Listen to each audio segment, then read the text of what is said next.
Kaylee Cuoco and Sam Claflin star in the MGM Plus original series, Vanished. When the man Alice loves disappears on a train to the south of France, every romantic memory becomes evidence. Every intimate detail, a potential threat. She thought she knew everything about him, but she may not even know his real name. New episode Sunday on MGM Plus. Finding the truth is a dangerous affair. Listen, all you New Yorkers. Taxi! Okay, man, we're looking around. This is the 77 WABC minicast. I am back, folks. This is Steve Moore. This is More Money. And of course, that was Donald Trump. And by the way, we were briefly in the top 10. And then, of course, Melania Trump came out with her book. She swept this away. So anyway, it is fun to be with you. I hope you're all staying warm. It is but maybe it's cold outside today. I live in Washington, D.C. metro area.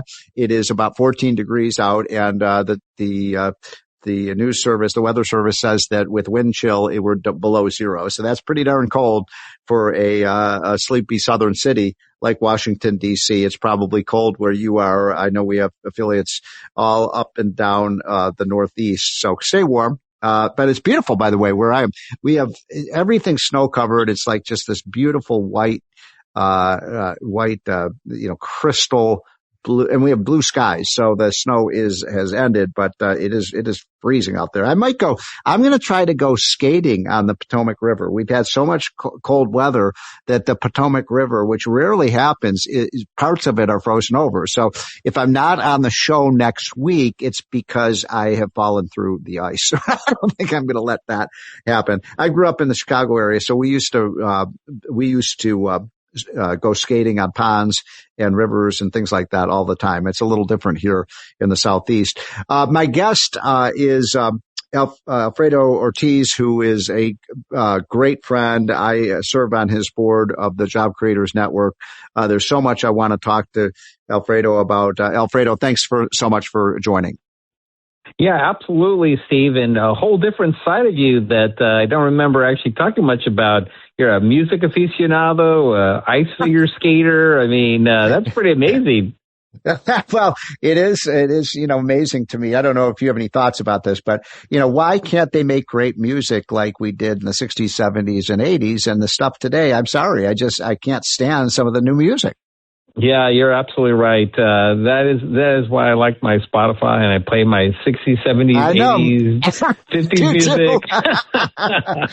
I do too. And I keep telling you, I'm going to sell my playlist because I've got the greatest playlist, Alfredo. And if you're really good on the radio today, I may even give you my playlist. But it's all Motown, it's Beatles, it's Rolling Stones. I love it. All those great groups of yesterday. So, let's get down to business. You were instrumental, you personally, and also the Job Creators Network, in getting that tax bill done in 2017. You had the whole road tour all over the country selling the tax cuts. And then, of course, we worked together last year in getting the big, beautiful bill done. That's right. How's it working? It's working great. I have to tell you, Dow 50,000, you got to love that, right? I know, is that amazing? Yeah. Dow 50,000. In fact, I know you and I a lot of times do the Jobs Day on Maria Bartiromo's show. And I think a couple of ones ago, I predicted a Dow 50,000. I think back in October, by the end of the year, everybody thought it was crazy. So I missed it by a month, but I think it's going to be a great year, even beyond the 50,000. Yeah. Yep. I agree. And so, tell us about, cause, people know they got a tax cut, or at least I hope most people know they did, because you did. If you're working and you're paying taxes, you got a tax cut. If you're not working, you probably didn't get a tax cut. But even retirees, by the way, got a tax cut. But, what are the things, that you think are most important in that tax bill? Well, I mean, first of all, not only did they, get a tax cut, but they also avoided a tax increase. Yes. Remember, yes, because it would have been a $2 trillion plus tax increase on the American public. I think it had not gone by. So, so folks did great. Small businesses, two game changers. Steve and you and I have talked about this a lot. But the immediate expensing was truly a game changer, making that permanent, and then also the 20% tax deduction. And by the way, it wasn't only making immediate expensing permanent, but it was actually bringing it back to the 100% because it had actually gone down to about 60%. So pushing for that to come back to the 100% level and then making the immediate expensing, like I said, two big game changers for our small businesses. And I'll tell you, there were a lot of small businesses that I knew were ready and waiting for that July 4th date when that was signed so they could start putting all their plans into action. Incredible. So, by the way, so people know what expensing means, it's basically allowing businesses, when they build a plant or invest in equipment or machinery or research and development, the things that create jobs for Americans, they are able to write off that expense from their taxes the very year that it happens, instead of having to do it over a 10 or 20, or depreciate over a 10 or 20, or some cases 30 years. And so that's a huge incentive, right, Alfredo, for these companies to invest right now. It really is. And especially for our small businesses, when cash flow, right? Cash flow is king. Everybody knows that, right? So this really, really helps your cash flow, because not only are you able to spend that money for that investment, but then deduct 100% of that now right off of your taxes so that you can. And by the way, just sorry to interrupt, but you should. No. That's the right tax policy. I mean, why should you have to wait? As you just said, if you have a business and maybe you have $1 million in the bank and you're going to invest, say, $500,000 in upgrading your plant. And if you don't have the cash flow to pay for it, you're not going to be able to invest it. So you should be able to write that off as soon as you incur the expenditure.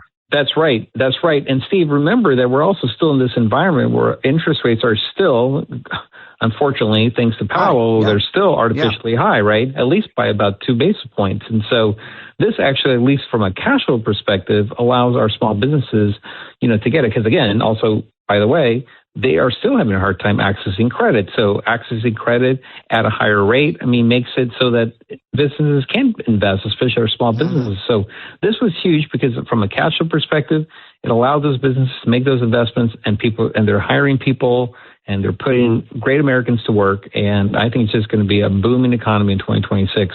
I think 4 or 5% consistently per quarter for GDP is not out of the question. So I'm talking to Alfredo Ortiz, who runs the Job Creators Network, which is one of the most important organizations representing the interests of small and medium-sized businesses. And Alfredo, you do an amazing job. And for full disclosure, I serve on Alfredo's board because I believe so much in the mission of what you do and the fact that you're so effective in doing it. And by the way, how do people find out more? Because we have a lot of businessmen and women who listen to this show. If they want to become members, how do they do it? Yeah, absolutely. So very easy, joinjcn.com, or they can look at our website and get some really great information off the website, jobcreatorsnetwork.com. And we have a great program, Steve, which I know you're very familiar with, called the Small Business Advocate Program. And we actually encourage some, brave small businesses to help join the fight, because we have to fight for our small businesses. Unfortunately, the U.S. Chamber is not going to do it. I'm sorry, but the NFIB, the National Federation of Independent Businesses, not to badmouth anybody, but they're not going to do it either. We are fighting on the line day in and day out. We are the ones that are sitting there with, as you know, with the speaker, with, the House leadership, and getting stuff done for our small businesses. Yeah, well, what you do is the blocking and tackling, right? Yeah. And that's key. Yeah. You can't score touchdowns if you don't have somebody blocking and tackling. Exactly. And you are so good at that.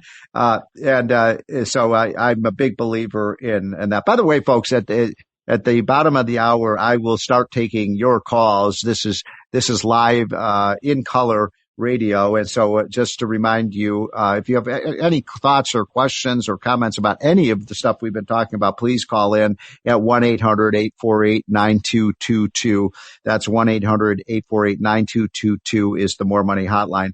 So we have the tax cut passed. You talk to small businessmen and women all of the time. One of the things that has been, I think, somewhat perplexing to me, Alfredo, is that we have all the signs on the economy are so positive right now. We've got declining inflation. We've got good business profits. We've got, for a lot of businesses looking for workers who have the skills that that they need to expand. You've got, as you just said, 4 to 5% economic growth. These are blockbuster numbers. And yet, if you look at the opinion polls, Alfredo, Republicans are underwater on the economy, even though it's a booming economy. Some of that is just half the population just doesn't like Donald Trump. But what's going on there? And when you talk to your small business members, what are they telling you?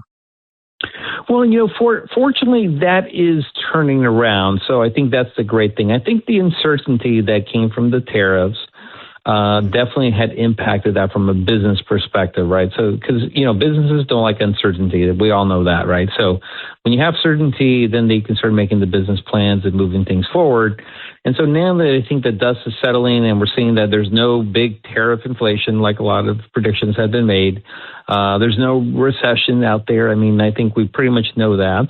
I think folks are feeling better about 2026. If you look at the end of the year in 2025, because it's really funny, Steve, I used to, and so one of the things, a great line that I always remember, a very, very smart person telling me is what people say and what people do are two totally different That's so things, true. right? Yes. Yep. And so people might have been saying that they weren't feeling great about the economy, but look at what the spending did, the holiday spending at the end of last year, record setting. Right. And so people were actually still feeling good about the spending. And I think part of it is, of course, when you have, the liberal, unfortunate media controls 80% of the media messages, right, between social media and all that other stuff. So when you have that much messaging going on, and look, I will say, honestly, the Republicans, I think, dropped the ball. I think they fumbled a little bit on the communication side on selling the win, right? Yes. I think they got a little bit distracted from other things. And I think they forgot that selling the win is just as important as actually getting the win. And so making sure that people understand that. That's true. So one of the things that, the economy is doing well, it's just objectively speaking, it is doing very well. I mean, people are upset about the cost of healthcare and maybe buying a steak or a hamburger. But, for the most part, this is a really strong economy. But one of the things you and I have talked about, I do think that the White House stumbled on, this deportation issue. I'll give you my quick take on this, Alfredo. I think, first of all, Tom Homan and Donald Trump did an amazing job securing our border. If I'm all for immigration as you are, but the immigrants have to come in legally, not illegally. And so we're down by 92 to 93%, thanks to Tom Homan. And then you've got to get rid of the criminal aliens that are in this country who are either terrorists or people who are gang members or people who have committed, felonies. They should be deported. And Tom Homan told me that he has deported 300,000 criminal aliens, which is one of the reasons, by the way, the crime rate is down dramatically over the last year because we've gotten rid of criminals. But then they're going into Home Depots, they're going into stores, they're going into farms, and they're taking out people who are just working. They're paying taxes. They're not criminals. And I think that, I don't think the American people support that policy. And I think that's hurt Republicans. Yeah, Steve, I think you're absolutely right on that. And I think, look, I mean, the safe border, right? Border security, border enforcement, I think is still a 70+% issue, right? Yes. 70% of the public, of Americans, really support that, right? I think what happens here is that support doesn't necessarily translate into the enforcement technique, right? So it's kind of like a bifurcated issue. Give us a secure border, but we don't want to see the sausage making, right? At the end of the day, the average American never wants to see the sausage making. The problem is they're seeing the sausage making, how it's actually getting enforced, the techniques, right on their screens. And of course, CNN blows it up and blows it out of proportion. Yeah, of course. But again, another communications fumble here, I think, by the Republicans is, for example, when those raids happen, for example, and I've kind of mentioned this to folks as an idea, right? But let's embed a communications person with those, with the ICE agents, so that there's actually somebody there that can face the cameras, that can be in front of people that say, look, let me tell you the people that were going in and picking up. These are the big bad hombres, right, that the president, that's right.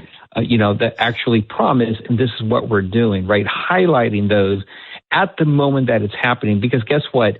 at the White House press conference, it's too late, right? That's already played out. And if it's 12 hours after or 6 hours after in this media cycle, that's an eternity, right? That's an eternity. It needs to happen at the point of actually interaction.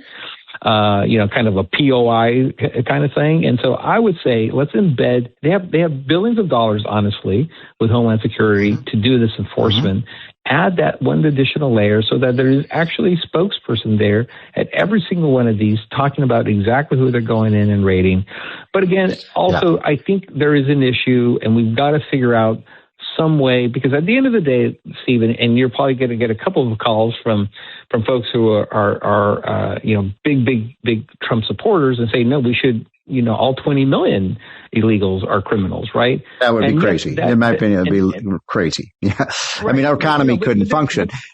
Right, exactly. But they're going to say that, right? And say we need to deport everybody, right? So our side kind of, you have both of these things going on, right? Both of those voices going on.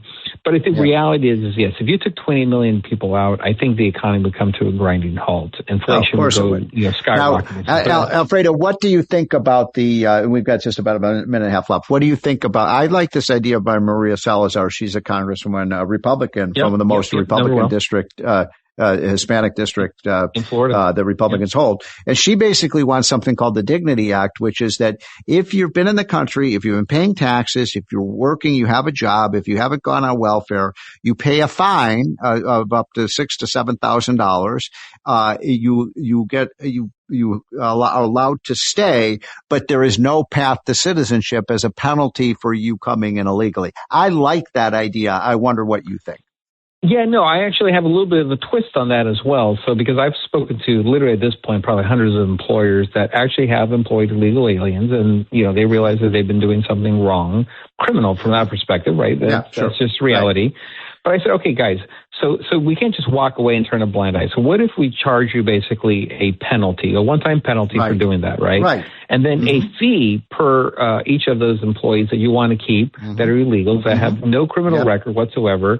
And let's go ahead and put, each one of those ICE agents can actually on the spot do a registration of each one of these biometrics. For example, everybody has gone through TSA, the clear, give those give people a mobile tablet that allows that registration, and then allow them a 3-year work authorization. But at least we know where every single one of these people are. So that's my kind of twist on Maria's. I like it, Alfredo. I think it's a great idea. That's Alfredo Ortiz. He is the Chief Executive Officer of the Job Creators Network, a good friend and a wise man. I think Trump would be very wise to listen to his advice on immigration. And by the way, that tax cut might not have happened if it were not for JCN. Folks, we'll be taking your calls when we come back. 1-800-848-9222, 1-800-848-WABC when we come right back.